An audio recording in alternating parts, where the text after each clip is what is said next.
الحمد لله رب العالمين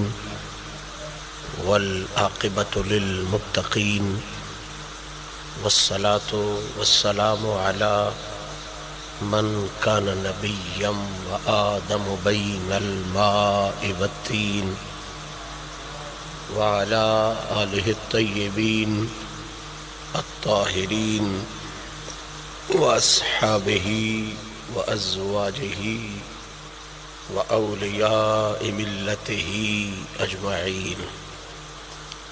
أما بعد، قال الله تبارك وتعالى في الكلام المجيد والفرقان الحميد: فأعوذ بالله من الشيطان الرجيم، بسم الله الرحمن الرحيم. لقد جاءكم رسول من انفسکم. صدق اللہ العلی العظیم وصدق رسولہ النبی الکریم. ان اللہ وملائکتہ یصلون علی النبی یا ایہا الذین آمنوا صلوا علیہ وسلموا تسلیما.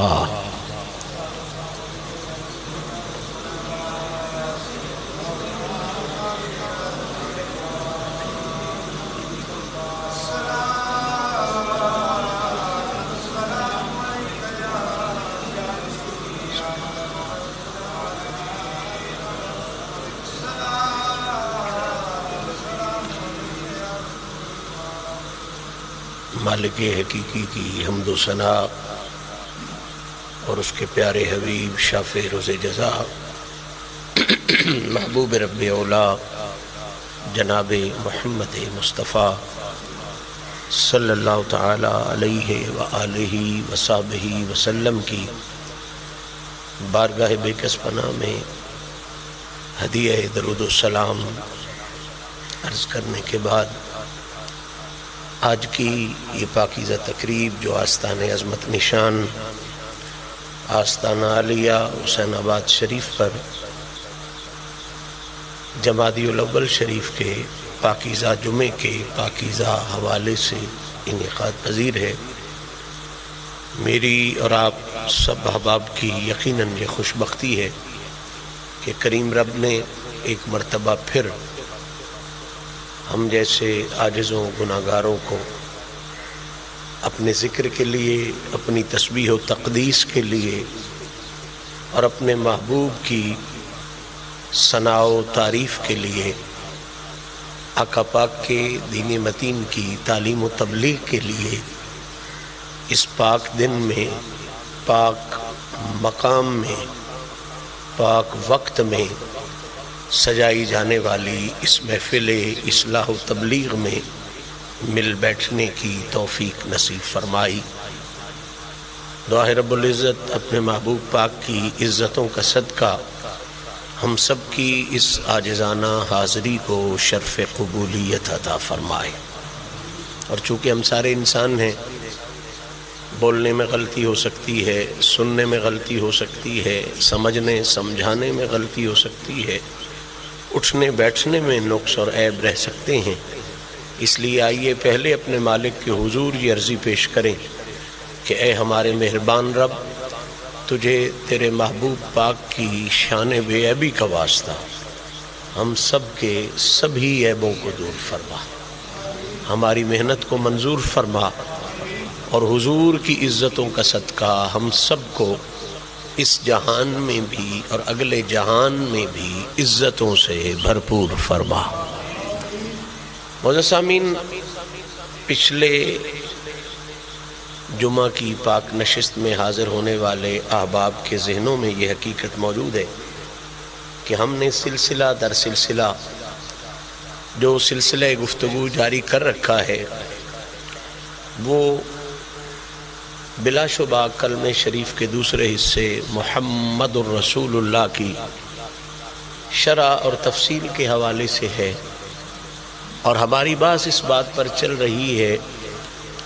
کہ یہ جو محمد الرسول اللہ والا رسول ہے، اسے اللہ نے کن شانوں کے ساتھ بھیجا ہے اور کن عظمتوں کے ساتھ میرا مالک نے اس رسول کو بھیجا ہے. اس بے مثل رسول کی شانیں، عزتیں، عظمتیں سمجھنے کے لیے ہم نے سورہ مبارکہ توبہ کی یہ آیہ مبارکہ بطور ٹیک اور سہارا تلاوت کر رکھی ہے۔ لَقَدْ جَاءَكُمْ رَسُولٌ مِّنْ أَنفُسِكُمْ عَزِيزٌ عَلَيْهِ مَا عَنِتُّمْ حَرِيصٌ عَلَيْكُمْ بِالْمُؤْمِنِينَ رَءُوفٌ رَحِيمٌ۔ پچھلی نشست میں ہم نے لفظ کم کے حوالے سے دو باتیں سمجھنے کی کوشش کی تھی کہ یہ جو کم کا لفظ اس آیت میں عزت رسول کو بیان کرنے کے لیے آیا ہے، اس کم کے لفظ نے میرے نبی کی دو کمال کی عزتوں کو بیان کیا ہے، دو کمال کی عظمتوں کو واضح کیا ہے، اور وہ دو کمال کی عظمتیں جو صرف لفظ کم سے واضح ہو رہی ہیں ان کا تذکرہ ہم نے شروع کیا تھا کہ وہ کمال کی عظمتیں یہ ہیں کہ باقی سارا قرآن بھی چھوڑ دو، یہ لفظ کم آپ کو بتا رہا ہے کہ یہ جو محمد الرسول اللہ والا رسول ہے یہ اس کائنات میں اس شان کے ساتھ آیا ہے، اس عزت کے ساتھ آیا ہے کہ یہ بے مثل رسول کل بھی زندہ تھا، یہ بے مثل رسول آج بھی زندہ ہے۔ یعنی پہلی حضور کی عزت جو اس لفظ کم نے بیان کی ہے وہ یہ ہے کہ یہ وہ رسول نہیں، یہ اس صفت کا حامل نہیں، اس رسول کے بارے میں آپ یہ نہیں سوچ سکتے کہ اگر انہوں نے قبر شریف کے اندر آرام کر لیا ہے تو معاذ اللہ موت ان پر چھا گئی ہے، یا معاذ اللہ مر گئے ہیں آقا پاک۔ نہیں، یہ کم اعلان کر رہا ہے مدینے والا اس شان کے ساتھ آیا ہے کہ چکھنے والی موت کی جگہ تو اپنی جگہ صحیح موت کی مجال نہیں کہ محمد پہ چھا سکے۔ اللہ نے اپنی مخلوق میں سے ہر شے کو نیچا بنایا ہے، محمد کی ذات کو اونچا بنایا ہے۔ سمجھانے کے لیے یہ بات عرض کر رہا ہوں کہ موت ہر کسی پہ چھاتی ہے، موت ہر کسی پہ، لیکن مدینے والا اتنا اونچا ہے کہ موت حضور پر غالب نہیں، حضور موت پر غالب ہے۔ موت نیچے ہے، محمد اونچا ہے۔ میں سادہ سی مثال دوں، یہ جو دھند ہوتی ہے آج کل، اس دھند کا تعارف ہم سب کو بڑا ہے، یہ دربار پہ بچھائی ہوتی ہے، مسجد پہ بچھائی ہوتی ہے، ایک چھوٹی سی کوئی بوٹی ہے اس پر بچھائی ہوئی ہوتی ہے، لیکن جب بندہ جہاز پہ سفر کرتا ہے نا، تو جو لوگ جہاز کا سفر کر چکے ہیں یا پڑے ہوئے انہیں پتا ہے کہ جہاز جس بلندی پہ سفر کرتا ہے نا اس بلندی پر دھند ہوتی نہیں ہے، اس بلندی پر دھند، یعنی جہاز کو چڑھنے میں اور اترنے میں دھند پرابلم کرتی ہے۔ جب وہ ایک خاص حد سے اوپر ہو جاتا ہے تو پھر دھند نیچی رہ جاتی ہے، جہاز اونچا چلا جاتا ہے۔ کبھی دھند نے جہاز، اڑتے ہوئے جہاز کو کوئی تکلیف دی، کیونکہ دھند نیچی ہے جہاز، تو پتہ چلا اثر نیچوں پہ ہوتا ہے، اوپر والوں پہ اثر نہیں ہوتا۔ جو دھند کے نیچے آئے ہیں ان پر تو دھند کی حکومت چلے گی، نہ وہ آپ کو در دیکھنے دے گی، نہ دیوار دیکھنے دے گی، نہ مسجد دیکھنے دے گی، نہ دربار دیکھنے دے گی، چونکہ دربار بھی دھند کے نیچے، مسجد بھی دھند کے نیچے، در بھی دھند کے نیچے، دیوار بھی دھند کے۔ تو جو چیز کسی کے نیچے ہوتی ہے اس پر تو وہ چیز چھا جاتی ہے، اس پر تو وہ چیز اثر کر جاتی ہے۔ اس لیے جو جو موت سے نیچے ہیں ان پر موت اثر کر جاتی ہے۔ محمد اور محمد کے غلاموں کو اللہ نے یہ بلندی دی ہے کہ موت نیچے رہ جاتی ہے، محمد اور محمد کے غلام اونچے ہو جاتے ہیں۔ تو جب جہاز اونچا ہو جائے دھند نقصان نہیں کر سکتی۔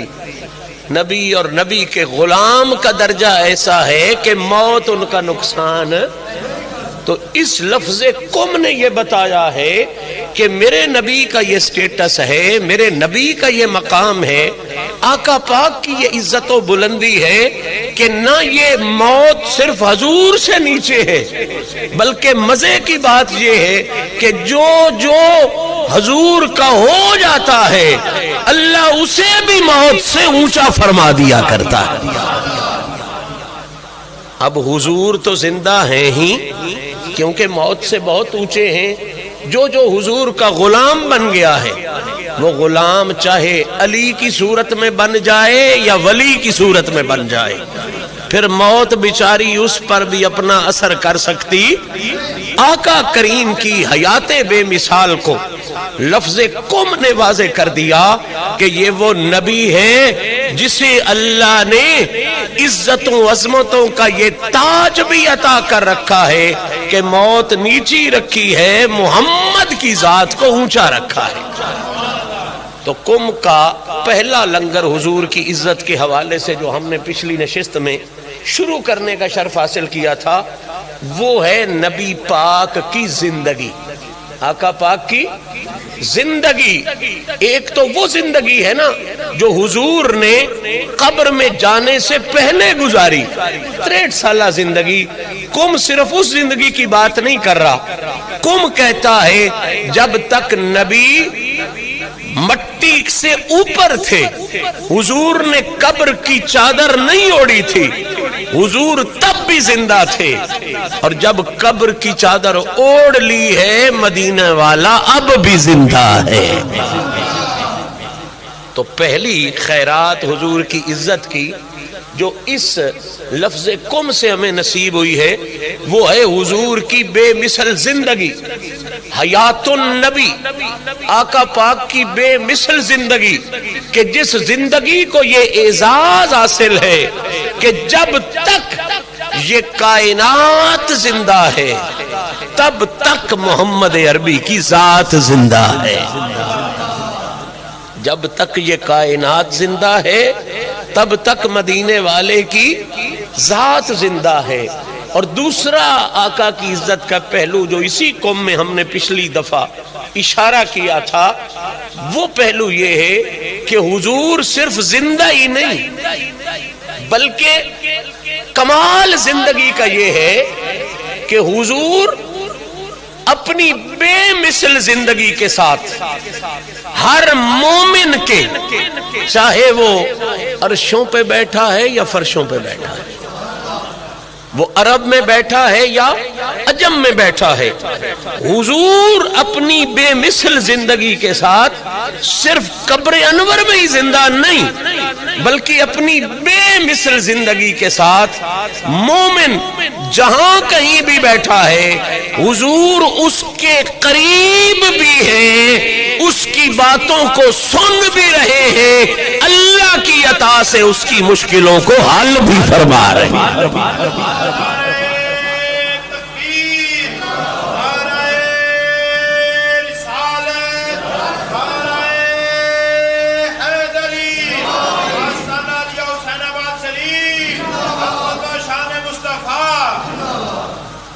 اب یہ جب بات کلیئر ہو گئی قوم کی روشنی میں کہ آقا کریم زندہ بھی ہیں اور ہر مومن کے قریب بھی ہیں، سونا نبی زندہ بھی ہے تے ہر مومن دے نیڑے بھی ہے، ہر مومن دے ہر مومن کے قریب بھی ہے۔ آج سے میں جس باس کو آپ کی سماعتوں کی نظر کر رہا ہوں وہ یہی باس ہے کہ حضور پاک کا زندہ ہونا اور ہر مومن کے قریب ہونا، حضور پاک کا زندہ ہونا اور ہر مومن کے قریب ہونا، اسے اللہ کے قرآن نے کیسے بیان فرمایا ہے اور خود مدینے والے آقا کی مقدس زبان نے کیسے بیان فرمایا۔ بلا شبہ یہ عقیدہ تو ہم اہل سنت و جماعت کا ہی ہے۔ کئی بد نصیب تو ایسے ہیں جو حضور کو زندہ نہیں مانتے، اور کچھ ان سے کم لیکن بد نصیب وہ بھی ہیں جو کہتے زندہ تو ہیں لیکن بس قبر میں ہی زندہ ہیں۔ ہمارے قریب کوئی نہیں. اس لیے وہ کہتے ہیں کہ الصلاۃ والسلام علیک یا رسول اللہ یہاں نہ پڑھو, مدینے چلے جاؤ تو پڑھ لو. یہ بڑے گروہ موجود ہیں مسلمان اپنے آپ کو کہلاتے ہیں. کچھ وہ ہیں جو کہتے ہیں یہاں تو یا رسول اللہ نہ پڑھو, لیکن اگر روزے شریف پہ حاضری ہو جائے تو چونکہ حضور وہاں زندہ ہے اس لیے وہاں بے شک پڑھ لو الصلاۃ والسلام علیک یا رسول اللہ. اور کچھ کا کھاتا بالکل ہی گول ہو گیا, وہ کہتے ہیں نہ یہاں پڑھو نہ وہاں پڑھو, نہ وہاں زندہ ہیں نہ یہاں زندہ ہیں. ان بدبختوں کو اپنی بدبختی مبارک. ہم ولیوں کے غلام بدبخت نہیں, ہم بڑے بختوں والے ہیں, ہم بڑے نصیبوں والے ہیں, ہم بڑے بھاگوں والے ہیں. ہمیں یہ اعزاز حاصل ہے. ہم دونوں نظریات کا رد کر کے کہتے ہیں بدھوؤ بے وقوف نہ بنو. جو یہ کہتے ہو یہاں نہیں ہے قریب بس وہاں زندہ ہیں, بدھو تم بھی ہو. اور جو کہتے ہو نہ یہاں ہیں نہ وہاں ہیں, تم تو سب سے بڑھ کر بدھو ہو. آؤ قرآن پڑھو, نبی پاک کا فرمان پڑھو, تمہیں پتا چلے مدینے والا زندہ بھی ہے اور ہر مومن کے قریب بھی ہے. تاکہ کوئی تمہیں درود شریف پڑھنا پڑے نا تو تمہیں صیغے نہ بدلنے پڑے کہ مدینے جا کے اور پڑھیے, ایتھے آ کے اور پڑھیے. او سونا عقیدہ رکھ کہ تم مدینے جاویں تاوی اونجی نبی صد مار سکے, تو گھر بیٹھا ہوئے تاوی اس سے یقین نہ محمد نو صد مار سکے. یہ خوبصورت نظریہ اہل سنت کی پہچان ہے. اور یاد رکھیں یہ نظریہ پوری امت میں کسی اور جگہ پر موجود نہیں ہے, صرف ولیوں کے غلاموں کے پاس موجود ہے کہ حضور زندہ بھی ہیں اور حضور ہر مومن کے قریب بھی ہے. یہ نظریہ ہو تو پھر پہلا رزلٹ یہ نکلتا ہے کہ بندہ جامع مسجد مولا علی شیر خدا کرم اللہ وجہ الکریم درگاہ عالیہ حسین آباد شریف میں کھڑا ہو, پھر بھی بڑے ادب سے پڑھ لیتا ہے الصلاۃ والسلام علیکا یا رسول اللہ. اور ان کا بخت جاگے کبھی مدینے والا اپنے در پہ بلا لے, سبز گنبد کے سامنے کھڑا ہو کے پھر بھی اسی ذوق سے پڑھ لیتا ہے الصلاۃ والسلام علیکا یا رسول اللہ. کیونکہ ہمارا نظریہ یہ ہے جس طرح مدینے والا مدینے پہنچنے والوں کی سن رہا ہے, اسی طرح مدینے والا یہاں پہ کھڑے ہو کے سلام پیش کرنے والوں کا سلام بھی سن رہا ہے. اب جب یہ بات واضح ہو گئی, یہ اعلان واضح ہو گیا, تو اب آئیں اس بات کو سمجھنے کے لیے, اس بات کو غیروں تک بھی مستحکم انداز میں پہنچانے کے. اسی تو منن والے لوگ ہاں, تہاڈی جانین تے بھی بہویں با میں آگ چھڑیا, تو زاڑا شہراں جی آگ چھڑیا تو ٹھیک ہے, لیکن ایسے لوگ بھی ہوتے ہیں جنہیں ان چیزوں کا پوری طرح ادراک نہیں ہوتا, اور پھر خاص طور پہ سوشل میڈیا کے ذریعے اس وقت بھی میری آواز پتہ نہیں دنیا کی کس کس کونے میں جا رہی ہے, اور کس کس مقام پر بیٹھ کے لوگ امریکہ انگلینڈ میں بیٹھ کے یہ بات سن رہے ہیں. سارے مرید تو نہیں ہے نا, سارے میرے باپ دادا کو ماننے والے تو نہیں ہیں, سارے میرا احترام کرنے والے تو نہیں ہیں کہ شاہ اور آنکھ چھڑے آتے. ٹھیک ہے, اصل ٹھیک بلا شبہ شاہ صاحب کی بات بھی مریدوں کے لیے ٹھیک ہوتی ہے اور ہونی چاہیے بھی, ماننی بھی چاہیے, لیکن اصل ٹھیک ہونے کی سند کسی بھی بات کو تب ملتی ہے جب اس بات پر اللہ کا قرآن بھی ثبوت دے رہا ہو, محمد عربی کا فرمان بھی ثبوت دے رہا ہو. تو آئیں آج سے اس بات پر کہ حضور زندہ بھی ہیں اور حضور قریب بھی ہیں, زندہ بھی ہیں اور حضور قریب بھی ہیں. آج سے اس بات پر آئیں مل کے اللہ کا قرآن بھی پڑھتے ہیں اور مدینے والے کی پاکیزہ زبان بھی پڑھتے ہیں, اور پھر اپنوں غیروں سب تک دعوت فکر دیتے ہیں کہ یہ ہماری عقیدت کا تقاضا نہیں کہ ہم محمد کو زندہ اور قریب مانتے ہیں, یہ تو قرآن و حدیث کی حقیقت کا تقاضا ہے کہ مسلمان نبی کو زندہ بھی مانتا ہے اور نبی کو اپنی ذات کے قریب بھی مانتا ہے. پہلی آیہ مبارکہ اس دلیل پر کہ حضور زندہ ہے اور حضور قریب ہے، پہلی آیہ مبارکہ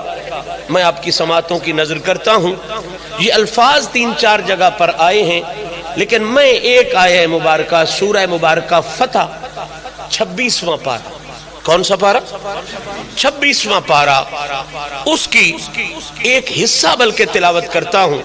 اور جو لفظ ضروری ہے اس موضوع کے لیے میں ان لفظوں پر آپ کو روکوں گا۔ اللہ کریم فرما رہا ہے اِنَّا ارسلناک شاہدم ومبشرم ونذیرا۔ 26واں پارہ سورہ مبارکہ فتح، اللہ فرما رہا ہے اپنے حبیب پاک سے کہ اے میرے پیارے حبیب صلی اللہ علیہ وعلی آلہ وسلم، اِنَّا، اے حبیب بے شک میں نے، اللہ نبی کی شان کی نسبت پہلے اپنی طرف کر رہا ہے، یعنی یہ سمجھا رہا ہے کہ یہ شان جو محمد کو نصیب ہے یہ میں نے خود عطا فرمائی ہے۔ مالک کہہ رہا ہے اِنَّا، یہ جو کچھ کیتا ہے میں آپ کیتا ہے، سونے نبی نے میں اتنا اچیاں کیتا ہے تے تون ڈڈے چپیڑے دی لوڑ کوئی نہیں، میں آپ مالک ہاں تے میں آپ اپنے محبوب نو انہاں اچیاں دا مالک بنا چھڑے۔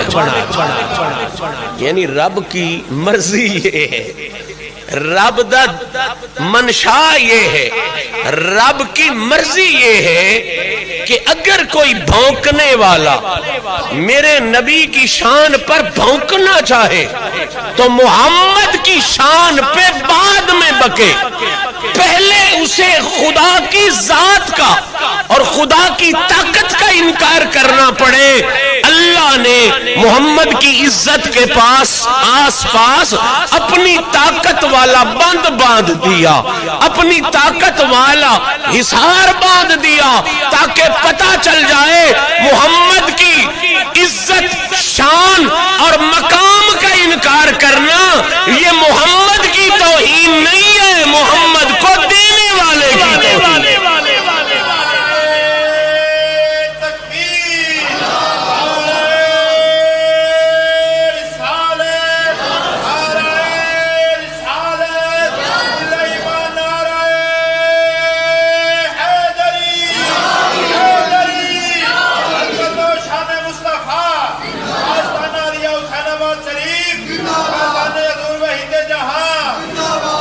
اللہ کہتا ہے اپنے حبیب کو جو میں نے اتنا اونچا کیا ہے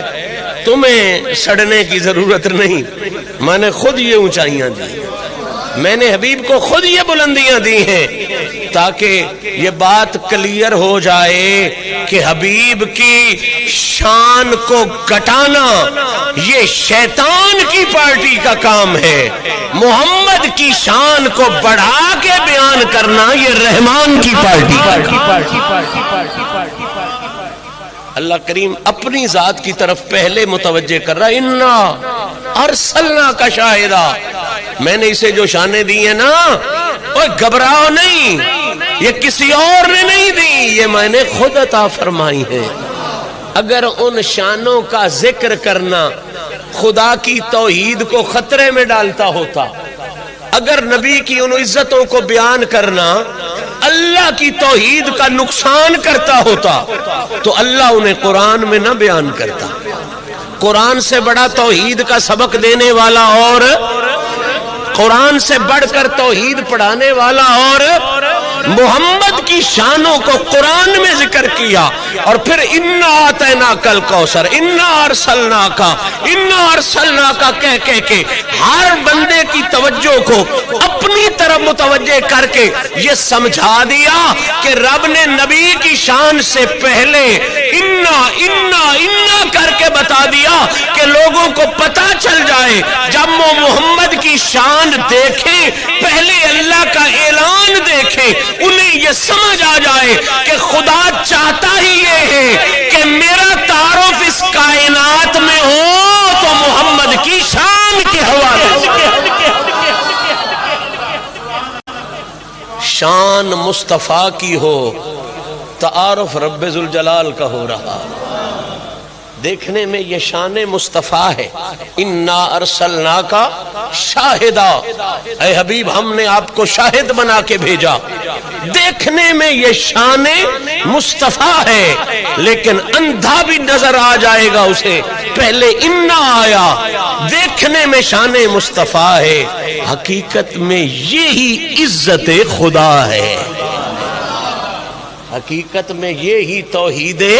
خدا ہے۔ جب بندہ شاہدہ پڑھتا ہے اور انسان کا عقل حیران ہو جاتا ہے کہ نبی کے پاس یہ بھی ہے، نبی کے پاس یہ بھی ہے، نبی کے پاس یہ بھی ہے، نبی کی طاقت یہ بھی ہے، نبی کی طاقت یہ بھی ہے، اور پہلے پھر انا آتا ہے تو بندہ سوچتا تو ہے، اور جس کا بنا ہوا محمد اتنا اونچا ہے، وہ بنانے والا خدا کتنا اونچا، اگر لینے والا مصطفیٰ اتنا اونچا ہے تو انا دینے والا خدا کتنا اونچا ہوگا۔ یہ سبق یاد رکھیں، کوئی بندہ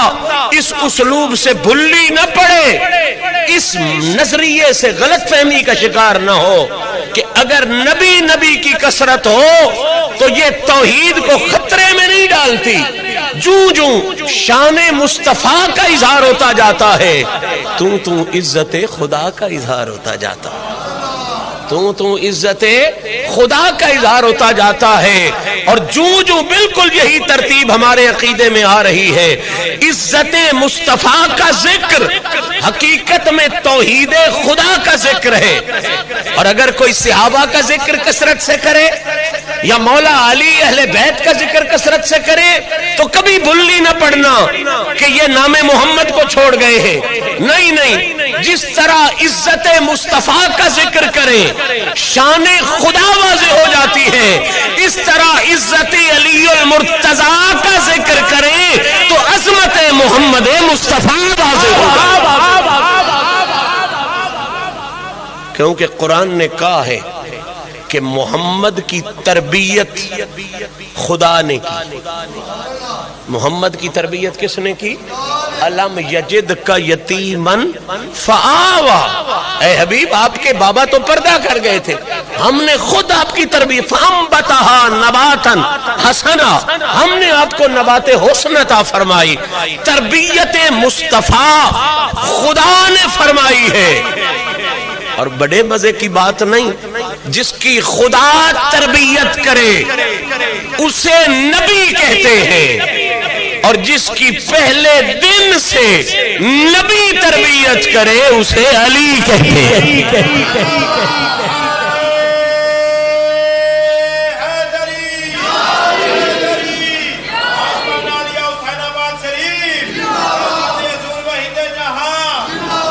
جسے حضور کی تربیت کا ایک لمحہ بھی نصیب ہو جائے، میں عقیدے کا بیان کر رہا ہوں، ذرا دھیان سے سمجھیں، جسے حضور کی تربیت کا ایک لمحہ بھی نصیب ہو جائے اور وہ پھر اس تربیت کے فیض پر قائم رہے، اللہ نہ کرے کبھی مرتد ہو جائے، اللہ نہ کرے کبھی مرتد ہو جائے، اس تربیت کے فیض پر، ایک لمحے کی تربیت کے فیض پر اگر وہ قائم رہے تو شریعت کی زبان میں اسے صحابی کہتے ہیں۔ شریعت کی زبان میں اسے کیا کہتے ہیں؟ ایک لمحہ کو قیمت کو وقت ہے یار، ایک لمحہ اگر ایسی خوشبختی کا نصیب ہو جائے کہ اسے تربیت مصطفیٰ نصیب ہو جائے، حضور کی تربیت نصیب ہو جائے، تو اسے شریعت کی زبان میں کیا کہتے ہیں؟ تھوڑا سارے دا دھیان بابے حل ہو گیا، میری گلے حل کوئی نہیں رہا، یہی تے تھوڑا کمال ہے، اللہ تو زندگی دے وے۔ اے بابا تو کدی جھٹ باہر بہ جاویں آ گل نہ ضائع ہوندی تاں وی بڑی گل ہے، تے تین کو باہر بہانے والا باہر بہا لیندا تے انہاں بھی داد دینی ہے۔ بہرحال بات آپ نے ضائع کر دی۔ ایک لمحے کی تربیت حضور کی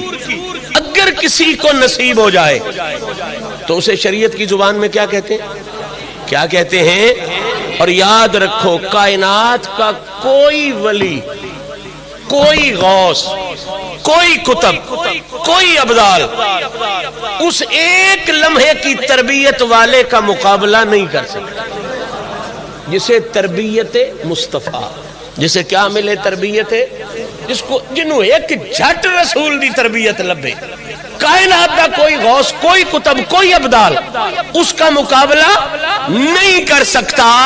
تو اب مجھے حیرانگی تو ہوتی ہے لوگوں کی سوچوں پر، جو ایک لمحہ تربیت رسول پالے اور اس تربیت پر قائم رہے، وہ صحابی رسول ہے۔ کوئی ولی، کوئی غوث، کوئی کتب، کوئی ابدال اس کا مقابلہ نہیں کر سکتا۔ جب سارا جہان ایک لمحے والے کی تربیت والے کا مقابلہ نہیں کر سکتا، پھر اس علی کا جوڑ کہاں سے لائے گا جس نے آنکھ ہی تب کھولی ہے جب محمد کی تربیت شروع ہوئی۔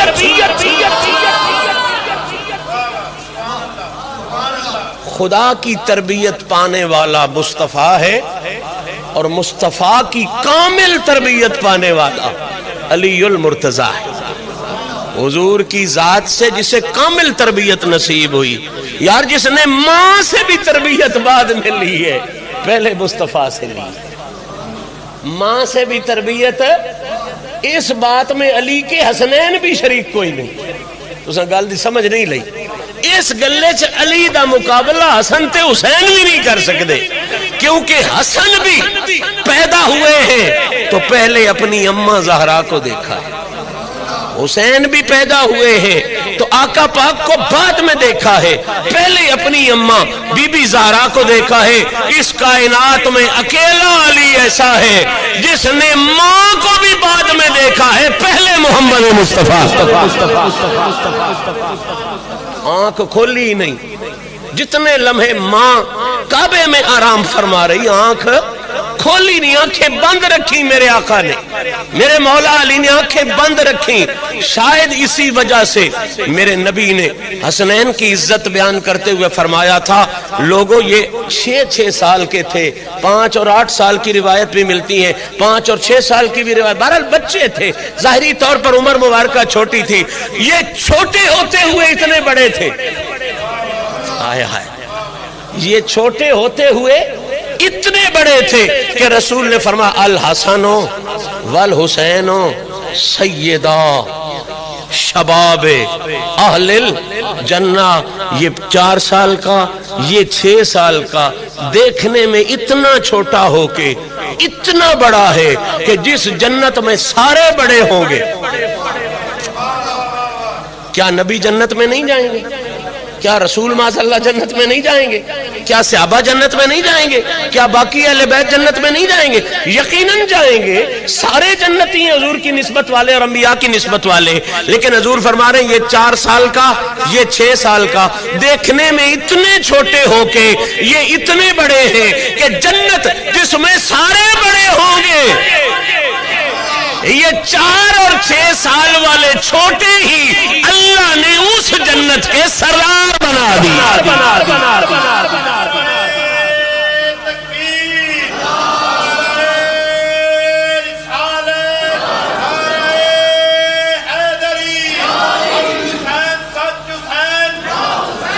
گلتے انہیں کرنے آئی،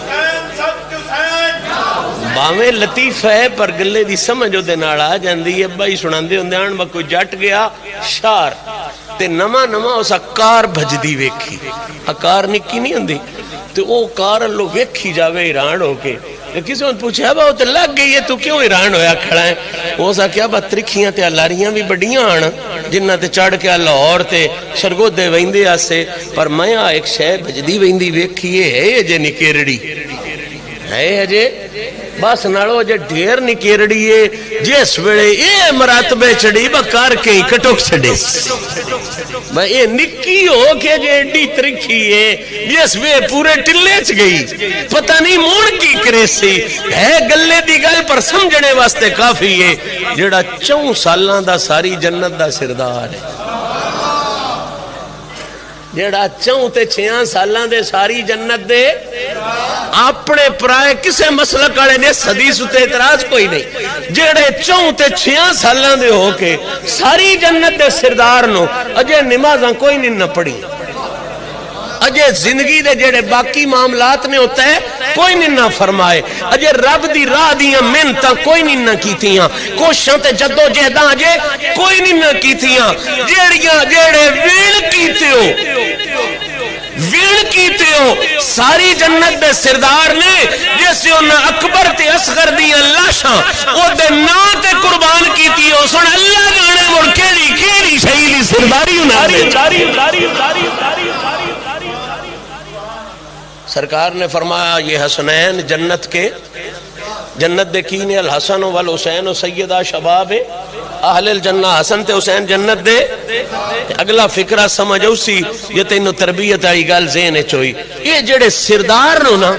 انہاں نوی اے شان تربیت دی حاصل نہیں جڑی شان علیم تربیت دی حاصل اے جڑے جنت دے سردار نو انہاں نوی تربیت دی اے شان حاصل نہیں جڑی شان کس نو حاصل ہے مولا انہاں پیڑو مان ڈٹھا ہے اس پیڑی اکھی محمد مصطفیٰ نے ڈٹھا ہے انہاں پیڑو کس نو ڈٹھا ہے اگرچہ ماں بھی بڑی شان آڑی بی بی زہرا پاک کائنات دی ہر عزت موک جاندی ہے بی بی دی شان ہو دے تو اچھی ہے لیکن بہرحال مصطفیٰ تا مصطفیٰ ہے نبی تے نبی ہے نا حضور تے حضور نے حسنین نے پہلے ماں کو دیکھا پھر محمد مصطفیٰ کو دیکھا علی وہ ہے جس نے پہلے مصطفیٰ کو دیکھا بعد میں اپنی ماں کو دیکھا اور ادھا ڈیرہ پھر رسول بن گیا فرمایا جنہ زہران پیڑو تکیا ہے وہ جنت دے سردار جنہ زہران پیڑو تکیا ہو کدے سردار نو جنت دے سردار تے فرمایا وَأَبُوهُمَا خَيْرٌ مِّنْهُمَا حسن تے حسین جنت دے سردار نو تے انہا دا پیو انہا دعا دا سردار وَأَبُوهُمَا خَيْرٌ مِّنْهُمَا اور ان کا باپ ان سے بھی بڑھ کر ہے ان سے بھی بہتر ہے کیوں انہوں نے زہرا سے تربیت کا آغاز کیا ہے اس نے محمد مصطفیٰ سے تربیت کا آغاز اِنَّا أَرْسَلْنَاكَ شَاہِدًا اللہ نبی پاک کی زندگی اور نبی پاک کا بے مثل ہر مومن کے قریب ہونا بیان کرتے ہوئے رب کہہ رہا ہے یہ خود نہیں بن گیا اسے میں نے ایسا بنایا ہے اسے یہ شانیں میں نے دی ہیں انشاءاللہ اگلی نشست میں ہم شاہدہ کے معنی پر غور کریں گے اور یہ بات کھل کے سامنے آ جائے گی کہ مدینے والا بے مثل زندہ بھی ہے اور بے مثل انداز میں ہر مومن کے قریب بھی ہے اللہ کریم میری اور آپ کی حاضری کو شرف قبولیت عطا فرمائے اب 3 منٹ دیے جاتے ہیں